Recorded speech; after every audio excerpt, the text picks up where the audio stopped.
Welcome to Front Office Pros. Today we got a special episode for you. We're going to be doing a new debut of an episode called Dynasty Debates. Who is the better player? Hike!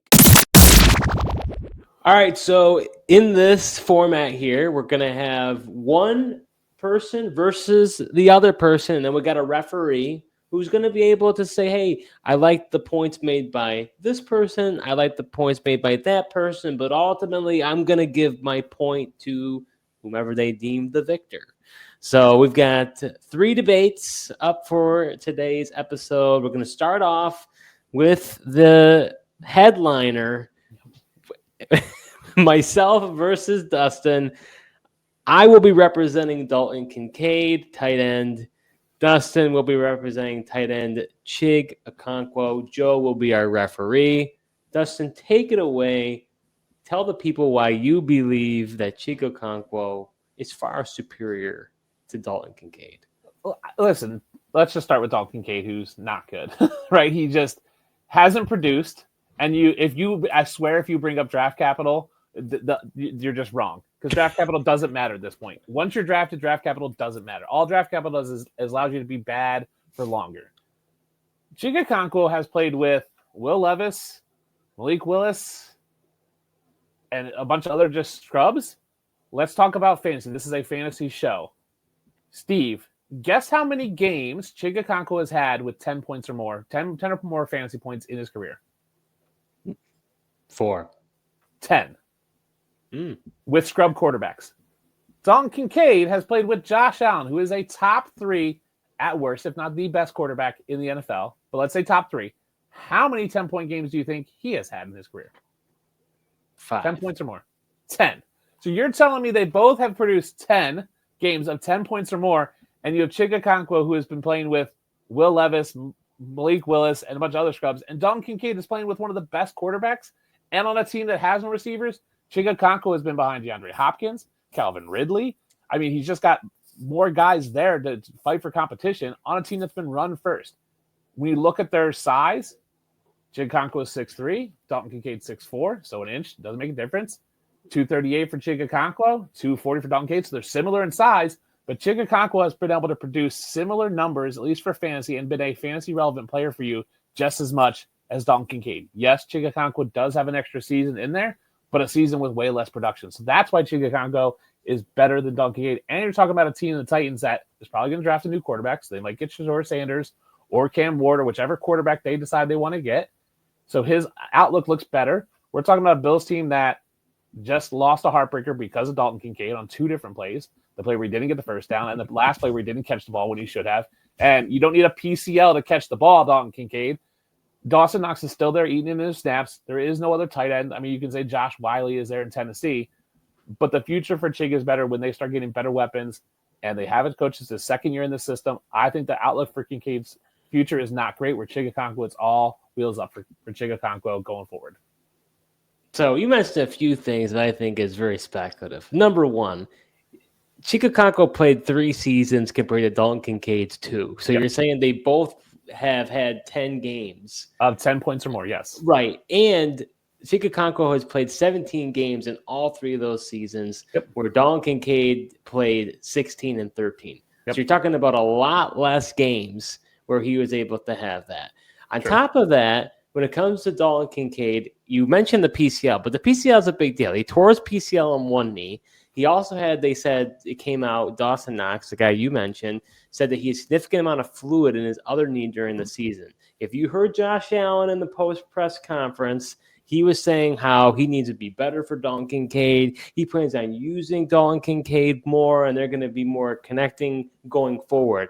Yeah. This is going to be his 3rd season. When you look at tight ends, we've been spoiled of late. We've had Brock Bowers break out in year 1.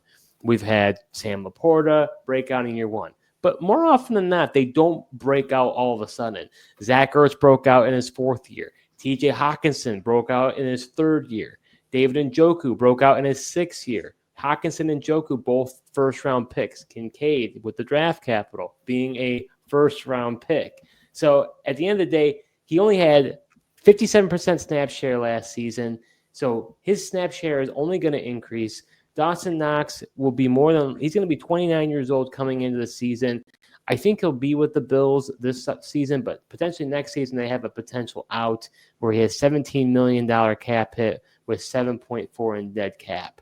So Dawson Knox isn't going to be there for a long time, and he has Josh Allen. You're talking about they could draft a quarterback. Who knows who the quarterback is going to be? It could be Shedeur Sanders. It could be anybody. It could be Cam Ward. We don't know. We don't know if they're going to pan out. We know Josh Allen is one of the best quarterbacks for fantasy and in the NFL in general. So wouldn't you rather have Josh Allen throwing the ball? And then you say, well, look at the people he had to deal with. You had Stephon Diggs in his rookie year that he had to contend with. And then he was injured this past season, but he had the everybody eats mentality, and there were a bunch of different valuable skill players currently on the Bills roster. So to me, I think Dalton Kincaid, he had a 15.2% target share. He was top 15 in yards after catch. There's just way too much slander going on Dalton Kincaid right now, and it's being very overreactive. I think if you're going to talk about everyone eats, what's going to change next year? Everyone's still going to eat. And Kincaid is playing behind Dawson Knox. And you can say, yes, you have Josh Allen, but he's had Josh Allen for 2 years and has done nothing. Absolutely nothing with him. He was expected to come in. What do you mean? He was a tight end 11. It's not nothing. That's a tight end 1. Okonkwo was playing the tight end 23, 22, and 24. He's heading into his 4th season. After that, but you're also drafting Chig Okonkwo way later. Like, you're talking about Dalton Kincaid is like ranked as like a top 7 or 8 in the tight end rankings for most sites right now. Chig Okonkwo is down in those 15 to 20 range. So if you want to talk draft value, you're going to get way more out of Chig Okonkwo than you will at Dalton Kincaid in those prices. We haven't seen it from Dalton Kincaid, just like Kyle Pitts, who you also love. We haven't seen it. And if we haven't seen it so far with a great quarterback, it's a different story. 2 seasons for Kincaid. But nothing's changing for Kincaid. What's going to change to make him all of a sudden good?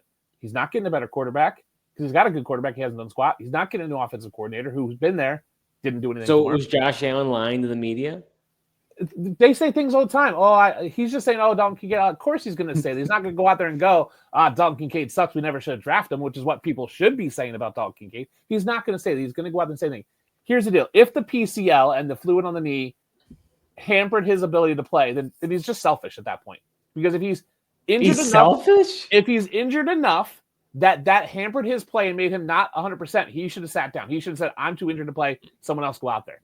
I think Dawson Knox and Josh Allen both came on and said it was Herculean. If you're going to say the PCL, if the PCL mattered for his poor production, then it's enough for him to go. If he's a team guy, he should have said, I'm not 100%. I'm not helping the team right now. I'll sit down. So either he's selfish because he played with an injury when he knew he wasn't 100%, or it didn't matter and he was just bad anyway. That's a wild take. He's not selfish. That's the way it goes. All right. Joe, what say you? So that was the bell. Joe, you heard the argument here between the Dustin and myself. What did you think about the points from both sides, and ultimately who's the victor of this round? Yeah, I mean, I feel like you guys both made valid points for, both of these players. But, ultimately, I've got to go with the Dustin side, Steve.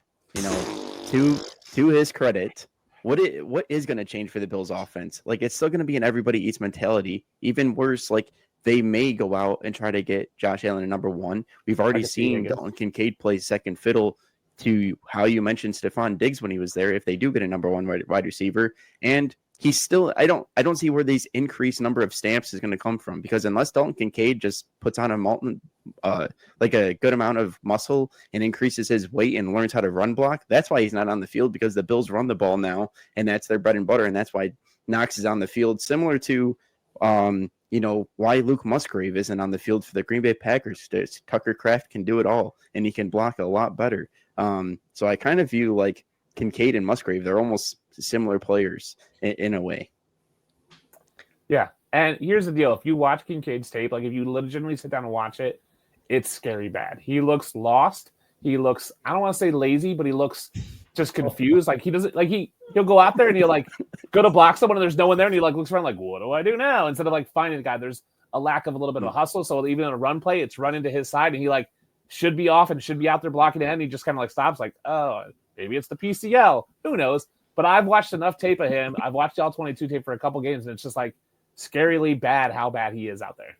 So according to for the Chig side, you always know, Steve, if they do get a rookie quarterback in there, what do I always say is a young quarterback's best friend? That tight end position. And he's going to be a very friendly face. And at least, we've seen Chig Okonkwo, like when Mason Rudolph was in there, Chig got a lot better and was more involved in the fantasy, for fantasy purposes. And if they can get a pocket passer in there and just somebody that upgrade over Will Levis, who just likes to kind of throw the deep balls and hang on to the ball too long, I think Chig could have a nice year 4. And not to mention, you mentioned Chig Okonkwo. The other thing I like is he was on the field for 3 years, yes, but he played all 17 games. We can't say the same about Dalton Kincaid, and he's only played 2. Well, according to Dustin, we've learned that Dalton Kincaid is lazy and he's selfish. So let's go over it's a possibility. Are you enjoying this episode so far? Well, if you are, subscribe to our YouTube channel, smash that like button, and hit the notification bell for upcoming videos. We do videos throughout the year, so you're not going to want to miss what we have in store. Let's go over to the next debate. I need a breather because I don't want to go 0-2 here. So our next debate is going to be between Dustin and Joe. For Dustin, he's representing running back Najee Harris in one corner. In the other corner, Joe is representing running back Devon Achane. So we'll go start with Joe because Dustin did it before. Joe, what's your reasoning behind Devon Achane being better than Najee Harris? Yeah, well, Steve, I'm a Achane fan heading into his 3rd year now. I like those explosive running backs, and, we've seen that ability out of him. And we saw the shift in the Miami Dolphins offense this year with utilizing him more. People thought Mostert was going to be involved. He wasn't necessarily involved that much. It really was the Achane show, and especially when Tua came back from the concussion, they went back to the run game with Achane, short, quick passes. He ended up with 203 carries this year, 907 yards, 6 touchdowns, and then he also had 78 receptions for 592 yards and 6 receiving touchdowns as well. So he's a multifaceted guy. Earns you the potential in the rushing and the receiving game. I know Najee can do that too, but you're just talking about an inefficient player with the Pittsburgh Steelers. I know he's a free agent. We'll see where he goes, but that's the scary part. We don't know where Najee Harris is going to go. I know Devon Achane is going to be for the Miami Dolphins, who's going to like to run the ball to protect Tua, and the quick passing game, which is also going to be to Devon Achane. And that's why we saw towards the end of the season, concerns for guys like Jalen Waddle and Tyreek Hill, because it was the Devon Achane and Jonnu Smith show moving forward to Miami. And I think we could get more of that same heading into this year. Yeah, Devon Achane is good. He is fast. He is something. But my fear with him, and I don't think he produces at the level of Najee Harris. Let's talk about Najee Harris. Yes, he's a free agent, but I think he is the top free agent running back out there. If you're looking for somebody to carry the rock for you, he is the guy. Let's face it, 4 years, never missed a game. Never. That's unheard of at the running back position, let alone in the NFL. 4 years, 307 carries, 272, 255, 263. Devon Achane had 203 this year. Like, you're giving me 70 extra carries? That volume is huge. Now, Devon Achane, better yards per carry at 4.47, but it's not like Najee Harris is bad. He's at 3.97, so he's not that far off. Najee Harris was sharing that backfield with Jalen Ward in Pittsburgh. He's going to go somewhere else. I think he's going to be the bell cow. He could go to Dallas if they don't draft someone. He could go to Chicago, who might get rid of DeAndre Swift, because that's what Ben Johnson does. He doesn't seem to like DeAndre Swift because he got rid of him in Detroit, so why is he going to keep him in Chicago? He could have a resurgence like we saw of Derrick Henry and Saquon Barkley go into a new team that wants him there, that wants to utilize him, and we could see him go back to what he was as a rookie when he was running back 3 as a rookie, 307 carries, 1,200 yards, 7 touchdowns, 94 receptions. Even the next year, 7 touchdowns. Next year after that, 8 touchdowns. This year, 6 touchdowns. For fantasy, he's not the sexy pick. He's not going to break off these 80-yard runs. He's not going to do these crazy plays where it's, a 50-yard scamper for a score. But he's consistently going to put up points for you. He's consistently going to get volume, and he's going to be a solid running back for you. Boom and bust guys are wonderful, but you never know if they're going to boom or bust. I will take the consistent guy, Najee Harris, no matter where he goes. There's a few situations where it's horrible. Let's say he goes to Buffalo and he's the backup to James Cook. Sure, you don't want that. I don't think that happens for him. I think he's going to go somewhere and be a starter. a guy who's been a starter in this league, who can carry a backfield, who can be the bell cow, who has proven it for 4 years without missing a game, is something that teams are going to want. I like Najee Harris as a free agent. He's only 26 years old. I think what Barkley and what Derrick Henry did has bolstered the running back market. So I think Najee's going to get money. I think he's going to be the guy for a team. I think he's got the value. I think he's got the history of being good where Devon Achane doesn't. I think you can't go wrong with Najee Harris next year and for the future. Yeah, it makes some sense. I just, give me the boom or bust guy, because ultimately a guy like Devon Achane is going to not only win you weeks, but those are the league winning type of players, especially when you have the benefit of them taking it to the house on any given play. I don't disagree with you as far as Najee goes. He is just the solid guy, but I don't ever see him being more than that. Just a solid guy where Achane's got the ability, to be in the top 10 in terms of our running backs. And if you think like, to me, Chicago would be a terrible place for Najee Harris, because to me, there's no chance he's going to get back to those rookie year receiving numbers, because Caleb Williams is not going to just dump it down to their backs. And that's what made Najee Harris so good, was those 94 receptions, because Ben Roethlisberger at that point in his career could not move at all. He was just getting rid of the ball as fast as he possibly could. Najee Harris was the benefactor, and that's why we also haven't seen Najee Harris finish that high since. Yeah, I mean, Najee Harris is not, the Alvin Kamara receiving back. He's not Jahmyr Gibbs, but he had 48 targets this year, 38 the year before, and 53 the year before that. So he has potential to get into that 50-plus targets every year, catch a good number of them. He hasn't had a receiving touchdown in 2 years, which is somewhat alarming, but that just hasn't been his role. It's been the Warren role there. I don't think Chicago's the best place for him, but I think he could go to a place that wants to use him. And Ben Johnson will bring him in and maybe be the David Montgomery type if that's where he does live. So maybe they change that offense up. I just think it is right. If it's a team strategy. If you want the boomer bust guy as your running back, or do you want the consistent guy, the guy with the higher floor, lower ceiling? If I'm going to go on a boomer bust guy, I want my boomer bust in wide receiver, because especially in PPR leagues, which most people are, even half PPR, you're going to get more points out of that. I'll take that boomer bust and have consistency at running back, or take a boomer bust guy as my running back 1 and let Najee be my running back 2. I don't want a boomer bust guy necessarily as my RB1 like Achane will be, especially where you're going to have to draft him, because you just don't know. If he busts hard. It's like 2 points. I mean, it's just, and the Dolphins are a team in flux. Is Tyreek Hill coming back? Where's Mike McDaniels going to be after this year? Who knows? Because he seems to be on thin ice. So I think there's just a lot of question marks. I think Najee will get a deal and be a starter for the next 2-3 years for a team. Well, that was the bell. So now it's time for the referee to come in. Look, I think you both made some interesting points. From Joe's side, this is actually a very difficult review for me, because this is me turning a new leaf. And I was running back volume is king was like my jam before with Najee Harris, and then I was so wrong about Devon Achane that he was thin as a twig, and I thought he would, he would not be able to stay healthy, and he wouldn't do well because he was below 5'9". And I was wrong. I was clearly wrong about that, and then I've kind of switched sides. So I think with Achane, it's interesting because you're not wrong. He definitely gives you that boom bust potential, and I think he has had league winning upside where Najee doesn't.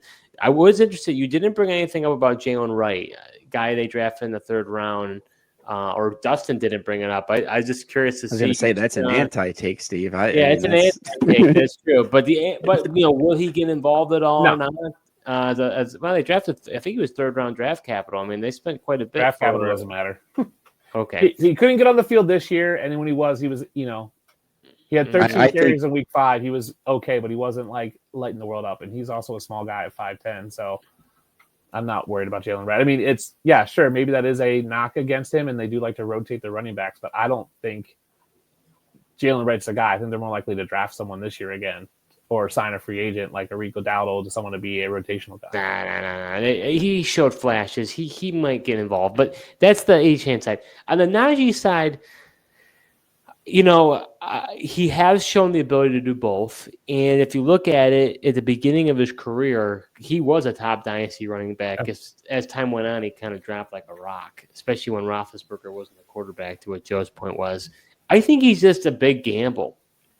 Where's he going to go in free agency? If he goes to Dallas, maybe it's a different conversation. If he goes somewhere else, I'm not so sure. Ultimately, I'm going to give the victor and the point to Joe because ultimately this is a very this running back class is one of the best we've seen in years. So I don't think it's a good thing to be a free agent running back, even if he is the top guy. That's the part that I think would be very, very concerning. So ultimately, I got to go with Achane on this one. So, Joe, you get the point.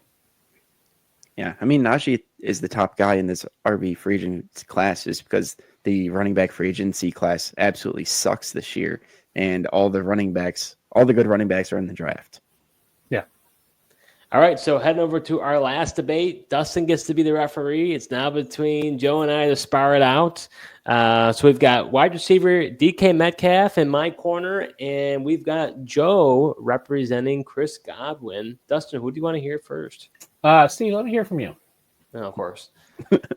All right, so Joe's been anti-DK Metcalf for a long time, which I don't understand because he's been a model of consistency. Ever since he stepped into the league, he's a bankable 100 targets each year.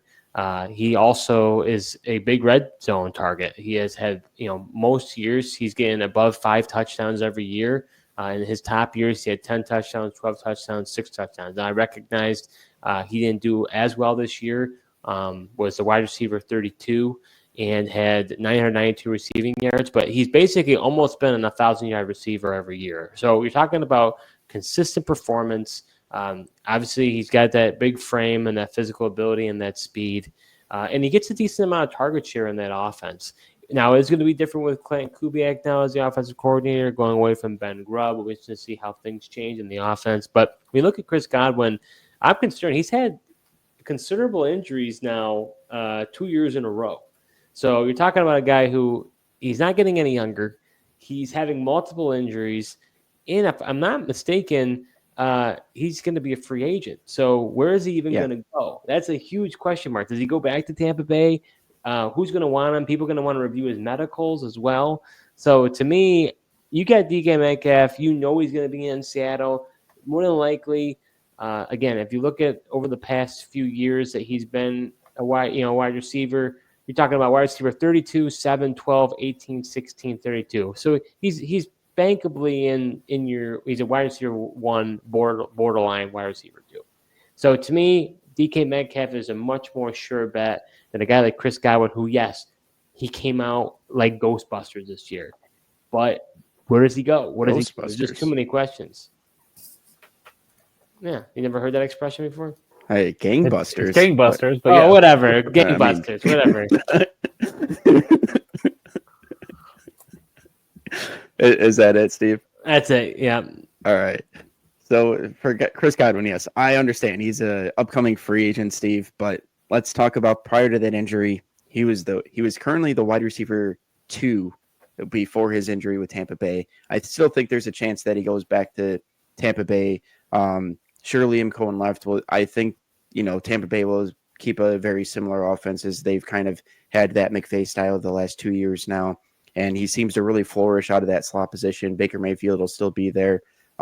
So if he does stay there, I think his potential will be just as good as this past season. And yes, he's coming off of the ankle injury, but I think it happened early enough to where he should be healthy by the start of the season. Maybe he misses a couple weeks, but I like Godwin's potential. You mentioned DK Metcalf. I really feel like he's almost the Najee Harris of the wide receiver position, where he always seems to put up stats, but I feel like on a week-to-week basis, you're kind of disappointed because I guess Najee Harris isn't the best comparison because Najee's more consistent, where DK Metcalf might have these big games, and he generally averages right around 15 yards per receptions.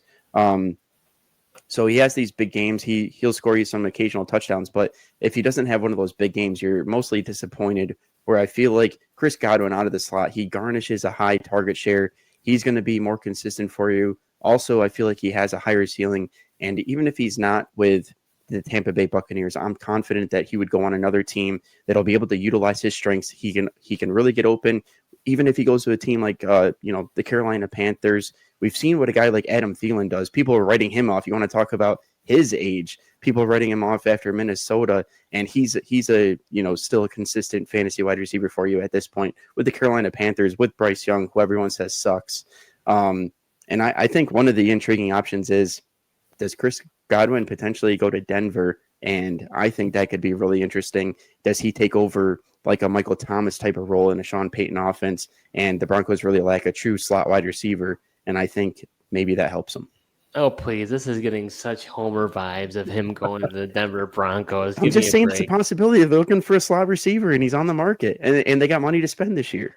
What I don't understand is the same logic you used in the last segment with Dustin talking about you like boomer bust. Now you don't like boomer bust. You said the exact reason why you liked Achane is because you get boomer bust. And now you've got a guy like DK Metcalf who can win you matchups because he has those boom weeks. Right, but Achane typically finishes still pretty high for running backs.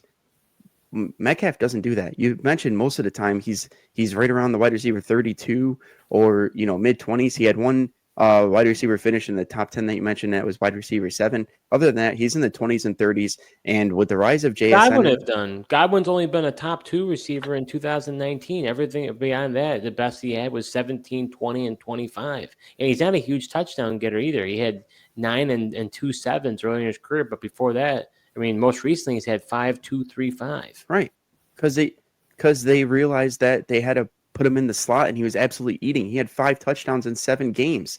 DK Metcalf had 5 touchdowns all year, and he played 15. There's no telling how Chris Godwin would have done if he was able to stay healthy and not injure his ankle. Yeah, but you always say the best ability is availability, and DK Metcalf is much more available. He's only missed a few games here or there. Yeah, but you were also wrong. You said the last couple of seasons he's been injured. Like 2023, he played a full 17 games. 2022, he played 15, 14, 12. So Godwin's been pretty available as well. Not as available as Metcalf is what I'm saying. Sure. Not as available, but he's still, other than this past year and in 2020, he's played at least 14 games. Well, that's the bell. Dustin, you've heard the takes. What were your thoughts based on what I and Joe had to say? Yeah, you brought up some interesting things, right? Godwin being a free agency is a question mark, and where does he go? I think he's the consolation prize for those who don't get T. Higgins this year, or if you're looking specifically for a slot guy like Denver might be. It's interesting because he was wide receiver 2 before he got hurt. If you take those points per game, he's like 19 points a game. He would finish with like 332 points if he continued that pace all season. That would be wide receiver 1 for the season. I think he's had a 300-point season in him this year before the injury. So that's a good point.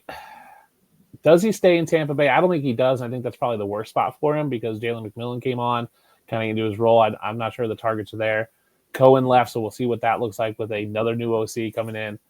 For DK, right, he is available. He does have those, he is a big play. He got the big frame. He can be the red zone target. So I think if he's in an offense that uses him that way, I think he's got potential. Steve, you didn't bring up the trade rumors with DK Metcalf because that's been swirling for a while. Like, does he get moved on and what that could be for his future? Yes, DK Metcalf is kind of boom or bust, but he's like a firecracker boom where like Devon Achane is like explode like TNT boom. Like if you look at DK's big games, it's not. It's 20 points, where it's not like 40 points like a Devon Achane. So it's not as big of a boom. I think they both have merit. I would want both of them on my fantasy team in different situations, depending on price. I'd want both of them on the Bills for my real-life fantasy team. My issue with this argument is DK's drop in production. He was 2020 wide receiver 7. Then he went 14, 16, 21, 32. It's a clear decline with still playing games. Whereas Godwin, 53 this year because he was injured, but obviously if we extrapolate out, say he's a top 10 guy, 29, 19, like doesn't have the decline that DK's had. Godwin's 1 year older at 28, DK's 27, but DK's frame, I think, allows for that drop off to happen quicker. So I'm worried that DK might be on that decline. So I'm going to award Joe the victory here for Chris Godwin. This is rigged. I think this is you two conspiracy. You two wanted me to get both losses. Listen, me and Joe always think alike, and you know that. That is very true. And you're telling me if we do this again, I'm gonna go 0-2 almost every time. until you start liking better players. Yes. I mean, if you want to bring Kyle Pitts to the table, Yeah, you want to bring Kyle Pitts up? You're gonna win. I mean, if you still want to buy Trey Lance, you're not going to win. Oh boy. Yeah.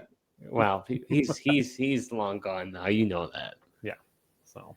Well, that does it for this episode. Hopefully you enjoyed this new segment, Dynasty Debates. Who is the better player? We kind of get some spirited debate between us, and we had a referee to call who they thought was the victor. Who did you think was the victor? We want to hear your comments. We know that you're going to have some juicy comments. You're going to be ready to throw those tomatoes, and hopefully all of you out there actually agree with me and don't agree with Joe and Dustin. That'll help me have better sanity that I actually have good reasoning. Thanks so much for tuning in, and until next time.